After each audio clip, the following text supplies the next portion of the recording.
जय मसीह की आप सबको। आइए आज का वचन करते हैं शुरू। याकूब की पत्री और उसका 5 अध्याय और उसकी 16 और 17 आयत को मैं पढ़ूंगा।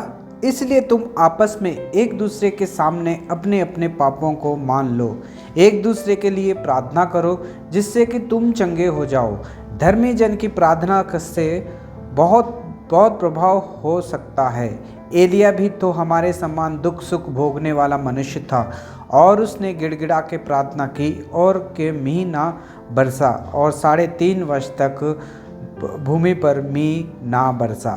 पढ़े गए वचन पे प्रभु आशीष दे, हमसे बात करे, हम सबकी कमी घटियों को परमेश्वर इस वचन के द्वारा पूरा करे। आइए हम प्रार्थना करते हैं। प्यारे प्रभु जी, धन्यवाद स्तुति और बड़ाई के साथ आपके चरणों में आते हैं। समय दिया उसके लिए भी धन्यवाद देते हैं। प्रभु जी, पढ़े गए वचन पे आशीष करें, हमसे बात करें, हमारी कमी घटियों को पूरा करें और आप ही की नाम प्रभु जी महिमा करने के लिए सहायता और मदद करें। प्रभु जी लोग इंकरेज हो सके, प्रभु यीशु मसीह को जान सके। प्रभु जी सहायता और मदद करें। प्रभु जी आपके हाथों में प्रभु जी सौंप देता हूँ। प्रभु जी ये समय को आपके हाथों में सौंप देते हुए प्रार्थना विनती को प्रभु यीशु मसीह के नाम से मांगते हैं, आमीन।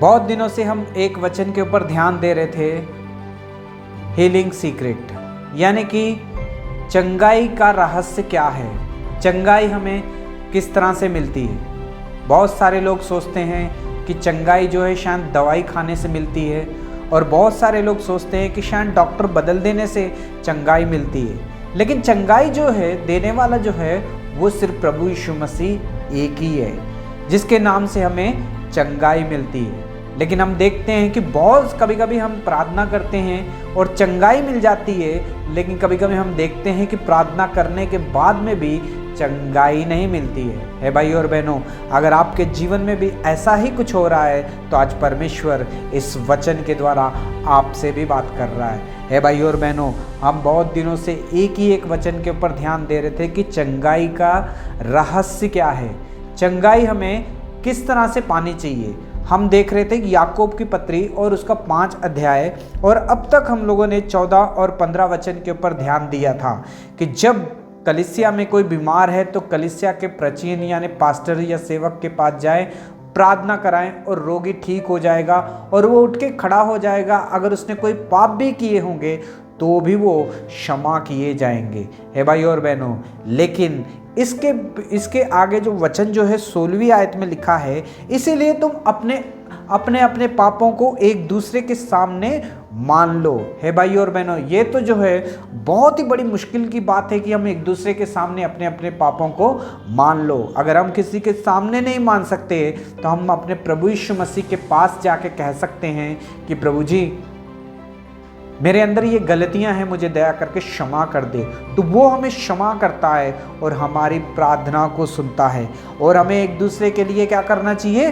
प्रार्थना करनी चाहिए। और जिससे कि रोगी जो है चंगाई तब पाता है जब हम एक दूसरे के लिए प्रार्थना करते हैं। हे भाई और बहनों, धर्मी जन की प्रार्थना से बहुत कुछ हो सकता है। हे भाई और बहनों, कई लोग सोचते हैं मैं इतनी सारी प्रार्थना करता हूँ, सुबह भी प्रार्थना करता हूँ, दोपहर में भी प्रार्थना करता हूँ, रात में भी प्रार्थना करता हूँ और उपवास भी रखता हूँ, लेकिन मेरी प्रार्थना परमेश्वर क्यों नहीं सुनता है? हे भाई और बहनों, लेकिन वचन में कहा गया है कि वो हर एक की प्रार्थना को सुनता है, जवाब देता है।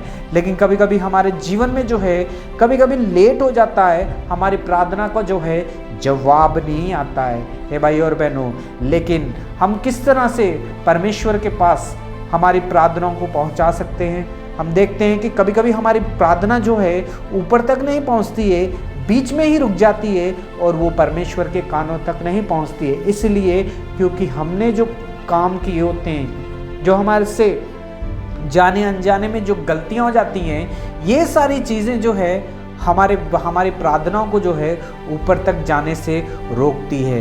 हे भाई और बहनों, आज परमेश्वर इस वचन के द्वारा हमसे बात कर रहा है। अगर आप भी चाहते हैं कि परमेश्वर आपके जीवन में आशीष करे, आपकी प्रार्थना का जवाब दे, तो वचन में लिखा है कि एलिया भी तो हमारे समान दुख सुख भोगने वाला मनुष्य था। उसने गिड़गिड़ा के प्रार्थना की मी ना बरसा और 3.5 वर्ष तक भूमि पर मी नहीं बरसा। हे भाई और बहनों, एलिया की प्रार्थना परमेश्वर ने सुनी, एलिया की प्रार्थना का परमेश्वर ने जवाब दिया और एलिया की प्रार्थना को सुन के परमेश्वर ने 3.5 साल तक वर्षा को रोक दिया। हे भाई और बहनों, अगर पानी नहीं रहेगा किसी के जीवन में तो वो है अकाल पड़ जाएगा। हे भाई और बहनें, एक टाइम होता है कि हम खाना खाए बगैर रह सकते हैं, लेकिन पानी पिए बगैर हम रहना बहुत ही ज़्यादा मुश्किल है भाई और बहनों। लेकिन परमेश्वर ने पानी को रोक दिया 3.5 साल तक, सिर्फ एक व्यक्ति की गलती की वजह से। हे भाई और बहनों, हम वचन को देख रहे थे कि परमेश्वर हमारी प्रार्थना क्यों नहीं सुनता है, क्योंकि कभी कभी हम क्या करते हैं, परमेश्वर को क्या करते हैं, गुस्सा दिला देते हैं हमारे कामों के द्वारा। हे भाई और बहनों, कभी कभी परमेश्वर जो है हमसे नाराज हो जाता है हमारे कामों के द्वारा। हे भाई और बहनों, यहाँ पे हम देखते हैं पहला राजा 16 अध्याय और उसकी 33 आयत में कुछ इस तरह से लिखा है कि और अहाब ने एक अशुरू भी बनाई, वरन उसने एक सारे इज़राइलियों से बढ़कर जो उससे पहले थे इज़राइल के परमेश्वर यहोवा का क्रोध दिलाने का काम किया। हे भाई और बहनों, यहाँ पे हम देखते हैं कि इज़राइल का एक राजा है, अहाब है। अहाब ने इस तरह से पाप किए कि उसने जो उससे पहले जो राजा थे उससे भी कहीं अधिक ज़्यादा पाप करते हुए वो आया और परमेश्वर को उसने गुस्सा दिलाया। हे भाई और बहनों, परमेश्वर हमारा जलन रखने वाला परमेश्वर है। हमारा परमेश्वर जो है इतना प्रेमी है कि वो अपने इकलौते पुत्र प्रभु यीशु मसीह को हमारे लिए दे सकता है, और वैसे ही अगर हम उसे गुस्सा दिलाने की कोशिश करेंगे तो वचन कहता है कि वो गुस्सा भी करने वाला परमेश्वर है भाई और बहनों, ये गुस्सा इसलिए परमेश्वर नहीं करता है ताकि वो हमें नाश कर दे। वो गुस्सा इसलिए हम पर दिखाता है क्योंकि वो हमसे प्यार करता है, अपना प्यार दिखाता है कि मैं नाराज हूँ आपके कामों से। है भाई और बहनों, अहाब इज़राइल का राजा था, उसने वो किया जो कि परमेश्वर को जो है कभी भी अच्छा नहीं लगेगा। है भाई और बहनों, अगर आपने भी वो काम किया है तो जो परमेश्वर को अच्छा नहीं लगता है, तो भाई और बहनों आपके जीवन में, मेरे जीवन में भी शांत हो सकता है कि अकाल आ सकता है। हमारी प्रार्थना जो है परमेश्वर नहीं सुनेगा और ना ही उसका जवाब देगा। फिर हम रोएंगे, गिड़गिड़ाएंगे कि परमेश्वर मेरी प्रार्थना का जवाब क्यों नहीं देता है, इतने सालों से मैं प्रार्थना कर रहा हूँ। वजह ये होती है कभी कभी हम अपने कामों के द्वारा परमेश्वर को जो है गुस्सा दिला देते हैं, उसका क्रोध को भटका देते हैं। अहाब ने ऐसा क्या किया था कि उसने परमेश्वर को ही गुस्सा दिला दिया? अहाब ने ऐसा क्या किया था जो उससे पहले जो राजा थे उससे भी कहीं अधिक ज़्यादा उसने पाप किए? हे भाई और बहनों, अहाब एक इज़राइल का राजा था, उसने एक राजा की बेटी से शादी कर ली। शादी करना कोई गलत बात नहीं है, लेकिन उसने उससे शादी की जो कि परमेश्वर को नहीं जानती थी। हे भाई और बहनों, वो अनित जाति की थी और उसका नाम इजबेल था। हे भाई और बहनों, इजबेल से जब उसने शादी की तो उसने अपने ग्रह देवता को अपने घर में लेके आई, यानी कि इज़राइल में लेके आई, इज़राइल के राजा को दिया और उसने खुद दंडवत किया और इज़राइल के राजा अहाब ने भी उसे दंडवत किया और उसके लिए एक भवन बनाया और उसे बना के परमेश्वर की दृष्टि में वो पापी ठहर गया। है भाई और बहनों, आप सोचते होंगे यार मैं तो चर्च को जाता हूँ, मैं तो प्रार्थना भी करता हूँ, मैं तो किसी देवताओं के सामने अपनी दंडवत नहीं करता हूँ, फिर मुझसे क्यों परमेश्वर नाराज है? मैंने ऐसा क्या कर दिया है कि मुझसे नाराज है? ये सवाल भी आपके जीवन में आएगा। हे भाई और बहनों, आज परमेश्वर इस वचन के द्वारा हमसे बात कर रहा है। अहाब ने वो काम किए जो पहले राजा ने जितने पाप किए थे, पहले के राजाओं ने कितने पाप किए थे, लेकिन उन्होंने अनित जातियों के साथ संगति नहीं रखी थी शांत। लेकिन अहाब ने अनित जातियों के साथ संगति नहीं, यानी कि अनित जातियों के देवताओं को भी अपने घर में वो लेके आ गया था। हे भाई और बहनों, कभी कभी हमारे जीवन में कभी कभी हमारे जीवन में ऐसे जाने अनजाने में हम गलतियां कर देते हैं कि वो वाली चीज़ को हम अपने घर में लाना चाहते हैं जो कि परमेश्वर को पसंद नहीं होती है। वो वाली चीज़ों की हम चाहत रखते हैं जो कि परमेश्वर की दृष्टि में गलत होता है। इसलिए परमेश्वर हमारी प्रार्थना को सुन नहीं पाता है। हे भाई और बहनों, बहुत सारे विश्वासी हैं जो परमेश्वर के घर में काम करते हैं, सेवा करते हैं। हे भाई और बहनों, आज परमेश्वर इस वचन के द्वारा बात कर रहा है। अगर आप परमेश्वर के घर में सेवा करते हो, कुछ काम करते हो, तो बहुत ही अच्छी बात है, परमेश्वर आपको आशीष दे। लेकिन कभी कभी हम जो है शादी के मामले में बहुत ज़्यादा जल्दबाजी कर देते हैं। हम कभी कभी शादी के मामले में इतनी जल्दबाजी कर देते हैं कि अपने परमेश्वर यहोवा को, यानी कि अपने प्रभु यीशु मसीह को भी हम क्रोध दिला देते हैं। हे भाइयों और बहनों, वचन में लिखा है कि उनके बीच में से निकलो। लेकिन हम देखते हैं कि शैतान जो है एक जवानों को कहाँ फंसाता है, वो अनेक जातियों में जाके फंसा देता है। हे भाइयों और बहनों, हम देखते हैं कि कभी कभी सेवा करने वाले लोग जो है एक अन्य जाति के साथ प्यार करना शुरू कर देते हैं और अपने परमेश्वर को छोड़ देते हैं। फिर अन्य जाति के साथ वो विवाह शादी भी करना चाहते हैं और अपने परमेश्वर को छोड़ देते हैं। कभी कभी हम अन्य जातियों से शादी करके अपने परमेश्वर को भूल जाते हैं और परमेश्वर को क्रोध दिला देते हैं। और फिर जब हम परमेश्वर को क्रोध दिला देते हैं तो फिर हमारे जीवन में जो है आशीष जो है, परमेश्वर का हाथ जो है उठ जाता है। जब परमेश्वर का हाथ हमारे जीवन से उठ जाता है तो फिर हमारे जीवन में क्या आता है, अकाल आता है। हे भाइयों और बहनों, फिर हम प्रार्थना करते हैं, फिर प्रार्थना करने से भी परमेश्वर हमें जवाब नहीं देता है और हम सोचते रहते हैं कि शायद मैं प्रार्थना कर रहा हूँ, मेरी प्रार्थना का जवाब नहीं मिल रहा, मेरी प्रार्थना का जवाब नहीं मिल रहा है, घर से अकाल नहीं जा रहा है, घर से मुश्किलें कम नहीं हो रही है, परिवार में जो है गड़बड़ सी चल रही है। हे भाई और बहनों, अगर आज आप वचन सुन रहे हैं तो परमेश्वर इस वचन के द्वारा हमसे बात कर रहा है। आपका जीवन कैसा है, आपका विश्वास कैसा है, आपने शुरुआत कैसा की थी, किस तरह से आप विश्वास में थे, लेकिन आज आप विश्वास में कैसे हो?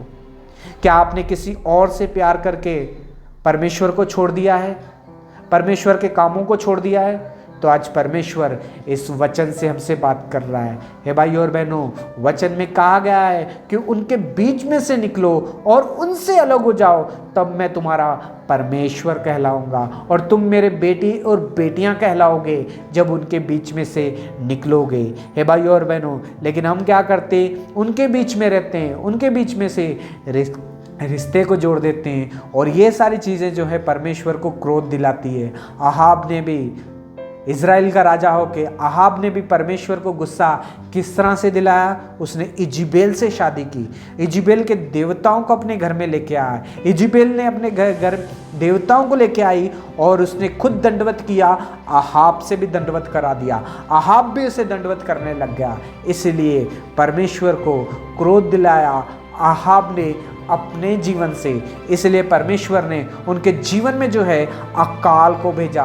3.5 साल तक वर्षा को रोक रखा परमेश्वर ने, ताकि मेरा बच्चा वापस आ जाए। हे भाइयों और बहनों, अगर आप भी कहीं खो गए हो, अगर आपके जीवन में भी अकाल है, अगर आप भी बीमार हो, चंगाई नहीं पा रहे हो, परमेश्वर आपकी प्रार्थना को नहीं सुन रहा है, तो आज परमेश्वर इस वचन के द्वारा हमसे बात कर रहा है। याकूब पत्रिका और उसका 5 अध्याय उसकी 16वीं आयत में लिखा है कि तुम एक दूसरे के सामने अपने अपने पापों को मान लो, जिससे कि हमारी प्रार्थनाएं जो है परमेश्वर तक पहुंचेगी। अगर आपने भी जाने अनजाने में परमेश्वर का क्रोध दिलाया है, अगर जाने अनजाने में उन लोगों के साथ आपने संगति कर ली है जिनके साथ आपको संगति नहीं करनी चाहिए थी, जिससे परमेश्वर जो है जलन रखता है, तो आज परमेश्वर आपको ये मौका दे रहा है। आज परमेश्वर इस वचन के द्वारा हमसे बात कर रहा है। हे भाइयों और बहनों, अपने जीवन को अगर हम सुधारेंगे,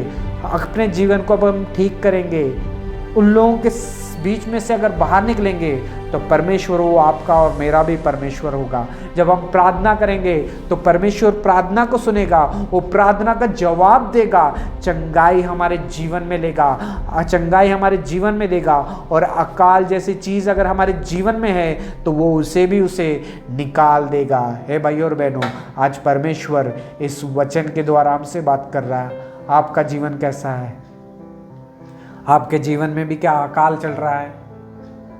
आपकी प्रार्थना नहीं सुनी जा रही है, आप बीमार हो, चंगाई नहीं पा रहे हो, कई साल बीत गए हैं, तो वचन कहता है कि परमेश्वर को अगर क्रोध दिलाने का काम किया है आपने, तो अपने जीवन को सुधारो, अपने आप को परखो और चाचो।